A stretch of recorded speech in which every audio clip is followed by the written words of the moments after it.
Well, I'm the spawn ranch worker, and it fits me to a T. I'm the spawn ranch worker, and it fits me to a T. If you want some family conversation, come on and smoke a bowl with me. Take a tour with me now down the Santa Susana Pass. I got lots of family knowledge and I'm stoned off my ass. I'm the spawn ranch worker and it fits me to a T. If you want some family conversation, come on and smoke a bowl with me. Stoner Van Houten. Hey everyone, Stoner Van Houten here. It is August 12th, 2025. Today's video is about Anthony DiMaria, who is Jay Sebring's nephew. He wrote the book, and he also made the documentary Cutting to the Truth, the Jay Sebring story, as you see here. And today we're going to talk about Mr. DiMaria and whether or not this man is a hypocrite.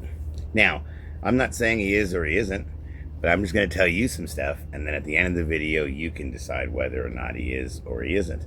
Now, Anthony DiMaria, or however you pronounce his name, he hates people of the Manson community like myself, and anyone who's associated with me, which would be, like Nicholas Schreck and George Stimson and the Paul Cash Show, and you got we got, who else is out there? David Rogersons and all that kind of stuff, and all these other people that are associated with this community. He's really not a big fan of this community because he feels they exploit it. We make them we make these people into more rock star type of people and all this kind of stuff, and somehow we're making money off them and all this stuff. So we're exploiting them. That's what he feels that this community does. But over the weekend here, Mr. DiMaria seemed to take a little walk on our side, I guess, even though I don't make any money off of YouTube, man. I actually don't. And I held an event this weekend that was completely 100% Charles Manson based, and it was completely free. And we'll get to that in 1 second. But let's just talk about Mr. DiMaria here. He writes a book, and he decides that he's going to have a premiere of the movie and the book on the 56th anniversary of when his uncle is murdered, which was Saturday, August 9th. Now, this year's calendar actually falls in perfectly with 1969. So it actually did happen on a Saturday and everything. So on a Saturday night, down there in at the Los Feliz Theater, on Saturday, August 9th, around 8 o'clock or so, Anthony DiMaria was showing you Cutting to the Truth, and afterwards it was going to be a Q&A, and then you can get, I guess, the book signed by Anthony. You could buy it there, and I guess you can have him sign it. Now think about this. On the anniversary of his uncle's killing, he is selling tickets, making money, selling the book, and I don't know if the money's going to charity or to his pocket, but he's doing that. Myself, one of these so-called fanboys that he thinks we are, I'm having an event purely based for the Manson family, and even if nobody bought one raffle ticket and you didn't even know about the raffle and you just showed up to my event and just walked right up, you could have gotten everything for free. Free food, free merchandise, free 420, free anything. It was free music, free fun. It was completely free. There was no money to be made. There was nothing to be made. And yes, was it on Saturday, August 9th? Yes. Was it a Charles Manson-based Family Jams Day thing? Yes. But it was completely free. Going on right after my event, well, we have Mr. DiMaria at the Los Feliz Theater selling books, taking questions and up there on the stage. And he looks like he was kind of having fun with it, kind of being like that celebrity in the moment. Everybody's wanted to talk to me, and they're giving me a lot of attention about my book. And the one thing about this, though, is remember, he was only 3 years old when his uncle died. And I know, well, I've seen from his interviews, he's like, You know, at 3 years old, you can really remember a lot. Okay, people. I'm not saying that you can't remember stuff at 3, but it's very questionable. I want everyone who's watching this video to think about their memory that they had when they were 3 years old. Really think about that for 1 second. Is that even really possible? Okay, so, you know, so him and his relationship with his uncle, it's questionable at most. But I'll leave that up to you. I will admit the documentary is very good. And it's the one thing that I will admit that Anthony DiMaria is doing that's very good. He just wants to show everybody that basically Jay wasn't a coward, that he was brave, and that he fought Tex Watson, and which is great. Now, here's the one thing that DiMaria makes the mistake about. Jay Sebring wasn't a hero. He died. And that's the whole thing. Heroes, you know, save the girl and they live. So Jay wasn't a hero at all in any means, by any means.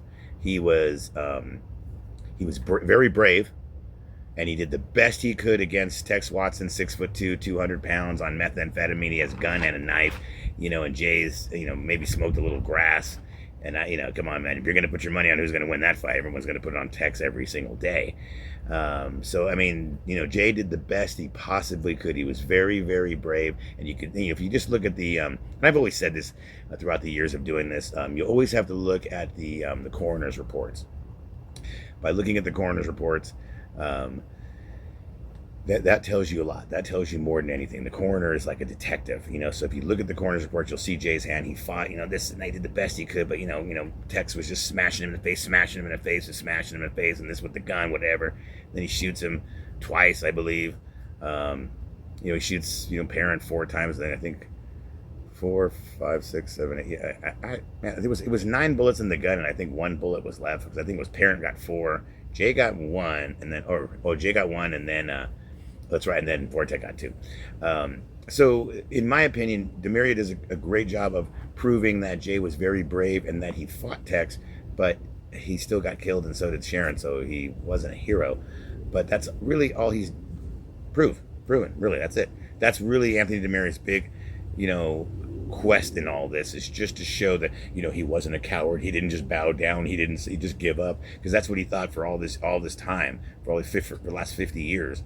And now in this last year or so, since actually the documentary came out, DiMaria has proven that and shown, even though we kind of already knew, that, you know, Jay, you know, fought Tex and he was brave, but, you know, that was it.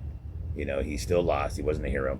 So it just seems to me that DiMaria writing the book, and then you could have had, you know, the premiere of this the week before, maybe 2 weeks from now, maybe a week from now, but you had to have it on the anniversary of your uncle's murder. Oh my God, in Los Feliz, right down the street from the murders. I mean, come on the very night of the murders, you had to make some money off of that. So think about that, Anthony DiMaria. On the same day you were making money off of your uncle, I was having an event for Charles Manson and his family and giving away everything for free on the same exact day.